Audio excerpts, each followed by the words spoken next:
Yo, what's going on guys, Camille here. In this video I'm going to be doing a tier list for Cyno's best weapons. I'm going to be reviewing every single polearm on the game right now, and we're going to see how good it is on Cyno. So yeah, without further ado, please don't forget to leave a like, subscribe to the channel, and let's begin. So first of all, I just got to explain what we're going to need on a weapon first, so that you guys understand what I'm basing the rankings on. So Cyno is going to be mainly just a main DPS, a normal main DPS. So obviously he's going to scale well with crit rate and crit damage. He already scales with crit damage, so crit rate is generally going to have better value, and also crit damage is going to have good value. Obviously he's going to need some attack as usual for any DPS. All of his hits are going to scale mainly with attack. Also he's going to have a decent base attack, so attack is going to be pretty valuable on him. You're going to need some elemental mastery because he scales with elemental mastery from his passive. It's going to increase your auto attack's damage based on your elemental mastery, and it's also going to increase your passive's damage. Also, you're probably going to play him in like a reactions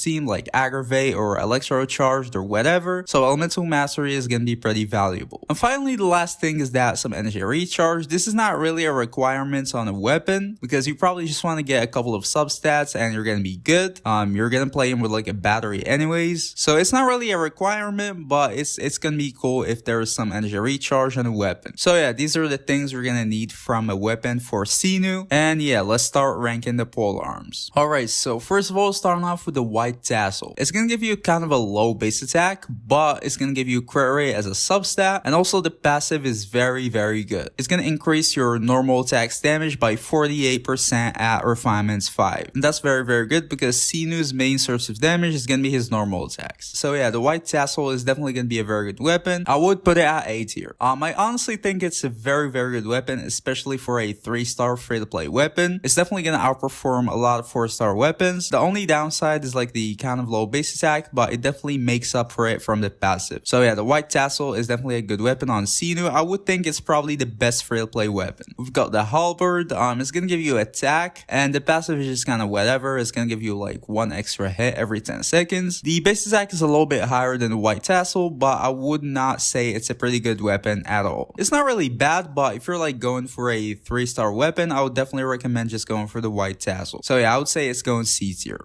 Black tassel is just going to give you HP. The passive is also not that good, so it's definitely going D tier. We've got the dragon's bane. It's going to give you elemental mastery, and the passive is not really that good.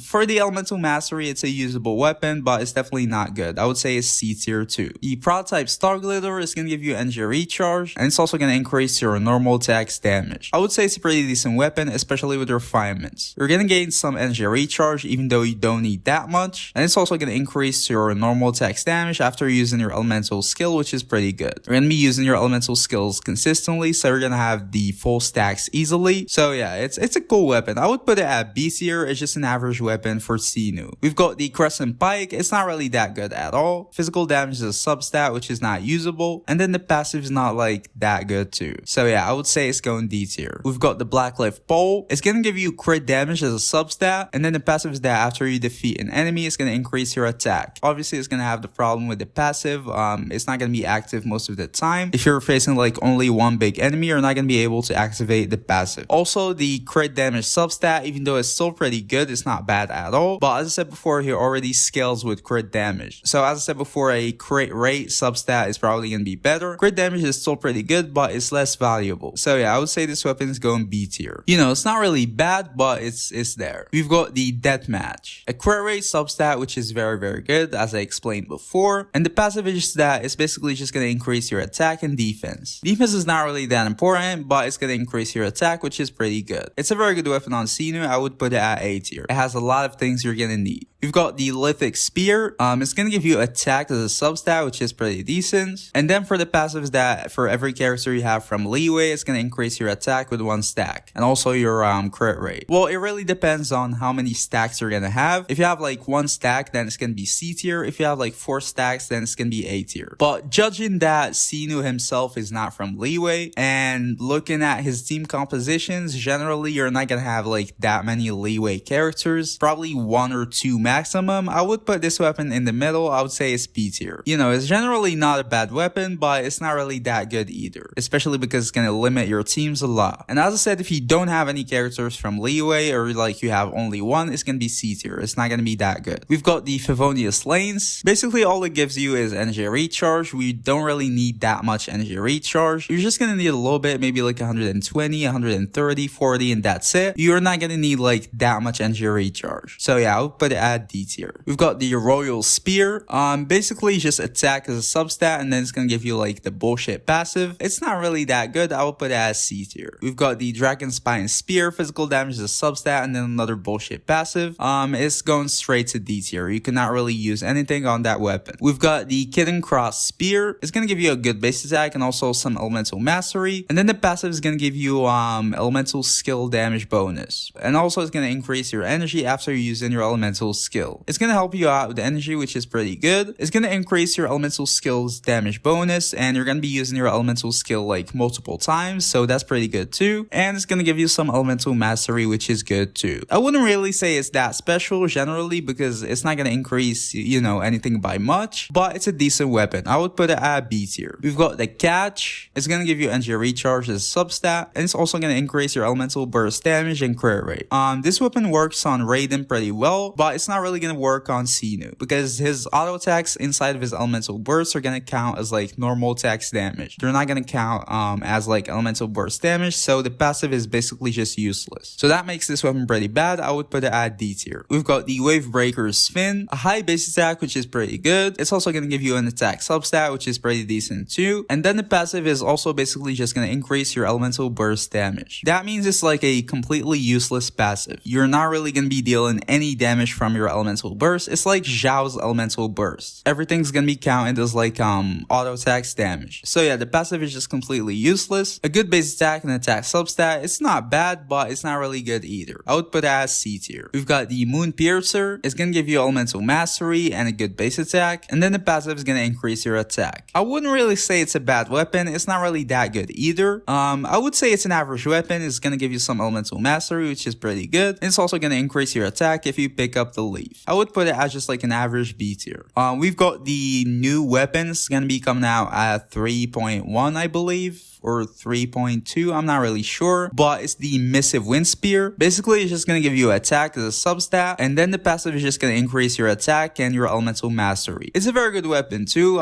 You know, nothing special. It's almost like the Moon Piercer. It's not like super good, and it's also not bad. So yeah, I'll just put it at B tier too. Now moving on to the 5 stars, we've got Staff of Homa. It's gonna give you crit damage as a substat, kind of a low base attack for a 5-star weapon, but it's still pretty high. And then the passive is gonna increase your HP, obviously, and then it's gonna increase your attack based around your HP. It's a very good weapon on Cyno. It's gonna give you crit damage, which is pretty good. It's also gonna increase your attack based on HP, and it's also gonna increase your HP itself. So yeah, it's a very good weapon. I wouldn't really say it's S tier for Cyno. You're not really gonna be building HP, so the attack increase is not like super good. It's very good, but not like exceptionally good, like for like Hu Tao, for example, or someone like this, but it's still very, very good. I would put it at A tier. It's definitely one of the best weapons for Cyno, but it's not S tier in my opinion. We've got the Skyward Spine. It's gonna give you energy recharge and a very high base attack. It's also gonna increase your crit rate by a little bit. It's also gonna increase your attack speed, which means more normal attacks before your elemental burst ends. And it's also gonna give you some extra damage. It's a pretty decent weapon too. You're gonna benefit from almost everything this weapon has to offer. You're not really gonna need that much energy recharge, but it's still a pretty good weapon. I would put it at A tier too, probably lower than the Staff of Homa, but it's still pretty good. Now we've got the Vortex Vanisher. It's gonna give you kind of a low base attack for a 5-star weapon, but it's gonna make up for that with a attack substat, which is pretty good. And then the passive is gonna increase your shield strength, and it's also gonna increase your attack again. You're probably gonna have the max stacks, and as long as you're shielded, you're gonna have a huge attack increase. I would say this weapon is pretty good too. I would put it at A tier too. It's gonna give you a lot of attack, not really much else, but the attack increase is very huge. So as long as you get enough crit rate and crit damage, and you know, some elemental mastery, this weapon is gonna be pretty good. We've got the Jade Spear. It's gonna give you crit rate, a high base attack, and it's also gonna increase your attack. You're gonna be able to get all of the 7 stacks, which is pretty good. And it's also gonna give you some damage bonus. It's one of the best polearms on the games actually. So yeah, it's obviously gonna work on Cyno too. I would think this weapon is honestly S tier. You know, a high base attack, crit rate, and it's also gonna increase your attack, and also some damage bonus. So yeah, I would say definitely S tier. We've got the Calamity Queller. A huge base attack, is the highest in the game. It's gonna give you an attack substat, a pretty small attack substat, but it's fair, you know, with that huge base attack. And then the passive is gonna give you 12% elemental damage bonus, which is pretty good. And after using building your elemental skill, you're gonna have your attack increase by 3.2% per second. Maximum is 6 stacks. You're gonna be able to have the full stacks, I believe. The duration on Cyno's elemental burst is long enough, but you're not gonna have like the full stacks for the full duration. But unfortunately, you're gonna place Cyno on the field, not outfield, which means you're not gonna take advantage out of the full passive. So yeah, it's a cool weapon. It's just gonna give you attack and some elemental damage bonus. I would put it at A tier. It's basically just a worse version of the Jade Cutter for Cyno. Well, for Cyno alone. On some characters, the Calamity Queller is gonna be pretty good, but for Cyno, he's not gonna be able to take full advantage out of that. So yeah, A tier is the one. We've got the Engulfing Lightning. Energy recharge is a substat, an average base attack for a 5-star weapon, and then it's gonna increase your attack based on your energy recharge. Now, you're not gonna be building energy recharge on Cyno, but this weapon itself is gonna give you a lot of energy recharge. It's gonna give you energy recharge from the substat and also energy recharge from the passive. But even with that, I wouldn't really say it's that good of a weapon. You know, if you have like 180 energy recharge or like 190, you're gonna have like a, I don't know, 25% damage increase or something like that, which is not really that huge. So it's basically just gonna give you energy recharge and a small attack increase. I would put it at B tier. And now finally moving on to the staff of this Scarlet Sands. It's his own signature weapon and it's pretty good on him, obviously. Now you're gonna have kind of a low base attack for a 5-star weapon, but that doesn't really matter. It's gonna give you crit rate as a substat, which is pretty good. That's the highest crit rate substat on any polearm. At level 90, you're gonna have a 44.1 extra crit rate, which is very huge. The passive is basically just gonna convert your elemental mastery to attack. It's gonna increase your attack based on your elemental mastery. Now, if you're using this weapon on Cyno, you usually want to build more elemental mastery on him, but if you do that, if you build a lot of elemental mastery on him, it's gonna be a very good weapon. Obviously better than any other weapon. Obviously you're gonna be able to use the full passive, you know, after using your elemental skill. You're gonna use your elemental skill consistently, so you're gonna be able to have the full 3 stacks. Yeah, so basically you're just gonna gain a lot of attack if you're building elemental mastery on Cyno, and it's also gonna increase your crit rate, so that's very good. So obviously I would put it at S tier. So yeah, this is the ranking, guys. If you agree with it, leave it in the comments, or if you don't agree with it, leave it in the comments. If you agree, just leave a like, or if you want to say anything, leave it in the comments, and see y'all in the next video. Peace.